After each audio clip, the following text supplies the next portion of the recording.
Hello and welcome to our channel friends. My name is Aditya and in this vlog we are going to learn the basics of Git branching. So we'll learn how to create, merge and delete branches, and then I'll also show you guys how to use this Git branching in your daily development workflow. Also at the end of this tutorial, I'm going to update you guys with some very important information about the developments in Git branching. So make sure you watch the video till the end.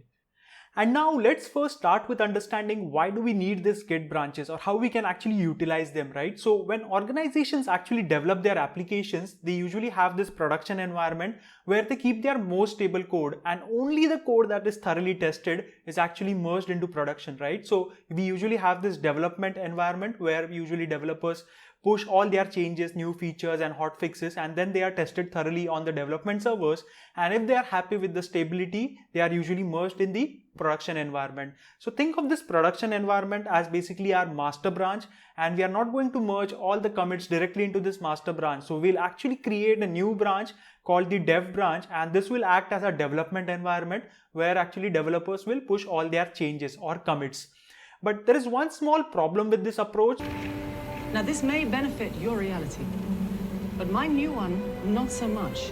So let's say one of the developers creates an unstable commit on this development branch, then all the other developers who are using this branch might get affected, right? So what usually people do is they create a new branch out of this development branch. So let's say I'm working on a feature, and let's say that feature is called feature 1. So what I'll do is I'll create a new feature 1 branch out of the development branch, and then I'll make all my commits on that branch, and once the feature is complete and I'm happy with the stability of that feature on, let's say, my local testing environment, I will actually merge that entire branch back into the development branch or the development environment, and then this will be tested on the development environment for stability, and once it is tested on the production like servers, it will actually be merged in the production environment. So that's the workflow that we are going to actually create using Git branches in our today's tutorial.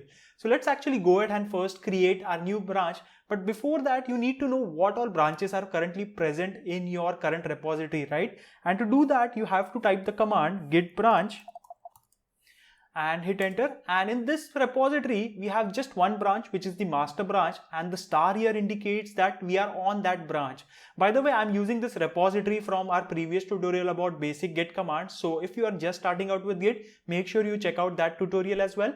And now actually let's move forward and create our first branch, which is our dev branch. So in order to create a branch, you have to type the command git branch and then the name of the branch. Let's name our branch as dev and hit enter. And now if you check using git branch, it will also list out this newly created branch, which is the dev branch. And you can see that we are still on this master branch here. And in order to switch to the new branch where we can actually make our changes, we have to type the command git space checkout and then the name of the branch, and now we have actually switched to the development branch. So now we can actually start making our changes to the Git repository. So let's say I'm working on feature 1, so I'll actually create a branch called feature 1, or let's say I'm going to actually create new pages for my website. So I'll name my branch as feature-new pages. So let's do that. And now I'm going to also show you guys a command to actually create a branch and then switch to that branch using just one single command. And the command is actually git checkout space -p for branch and then the name of the branch. Let's name this branch as feature-new pages. And that actually creates the branch, as well as we actually even switch to that branch immediately. So now if you check using git branch, we have three branches here, which is the master branch, the dev branch and the feature-new pages branch.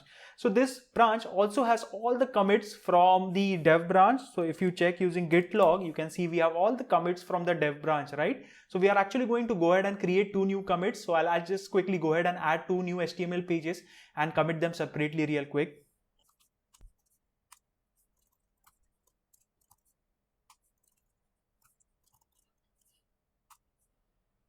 So I'll just quickly clear my screen and show you the git log here. So we have added these two commits and we basically created this two new HTML pages, which is ABC and XYZ. So now let's say we tested all these changes on our local environment, and now we want to merge all these changes or basically this entire branch into the development environment. So first of all, I want to show you guys that the development environment does not have these changes, and you can check that using the git log command itself. So you have to type git log and then the name of the branch where you want to see the commits from. So git log dev, and you can see that the two new commits are still not there inside the development branch, right? So first of all, we need to switch to the development branch using the git checkout command and then the name of the branch, which is dev.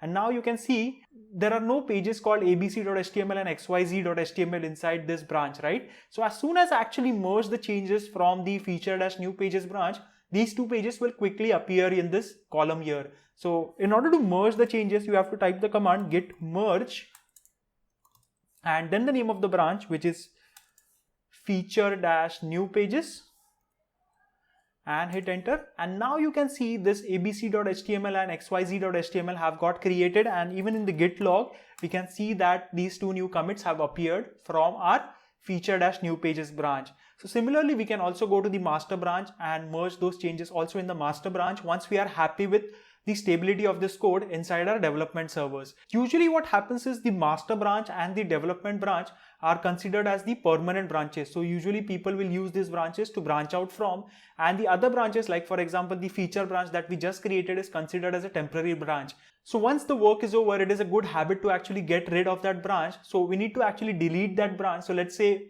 we are happy with our work and we have merged all our changes in the dev and the production environment. So now we want to get rid of this feature-new pages branch. So the command to actually delete a branch is git branch space -d for delete and then the name of the branch, which is feature-new pages, and hit enter. And now you can see the feature-new pages branch got deleted.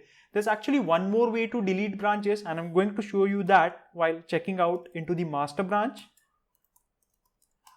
So now here, if you check, the master branch still doesn't have all the changes from the dev branch, right? So we have these two commits which are still not in the master branch. So if we try to actually delete the dev branch using the -d flag, the small -d and the dev, it will not allow us to actually delete the dev branch. That is because the dev branch is not fully merged. And if you want to actually get rid of this dev branch without merging the changes in the master branch, you have to use this capital D. So I'm not actually going to delete this dev branch, but instead I want to show you guys a command to actually rename branches. But before I do that, I also want to update you guys with some recent and very important developments in the Git branching system. And that's when you actually initialized a Git repository previously, you used to end up with this branch called the default branch, and that used to be called the master branch.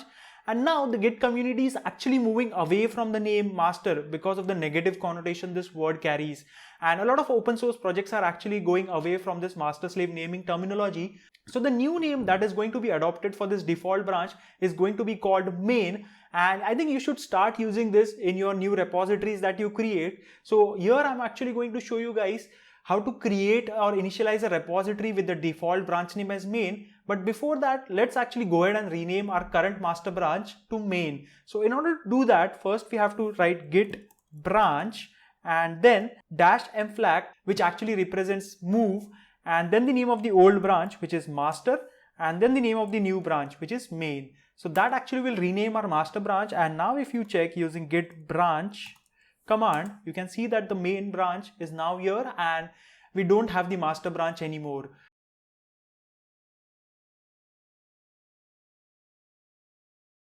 So here's a way to actually create a new repository using the default branch name as main. So first of all, you have to configure Git using this command git config --global and then init.default branch and the name of the branch that we want to create as our default branch, which is main. And now if you initialize a repository, you can see in Git status that we are on branch main, and it actually creates the default branch as the main branch instead of the master as our name.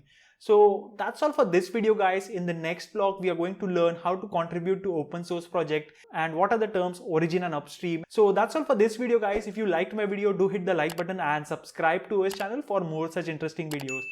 Thank you for watching. See you in the next one.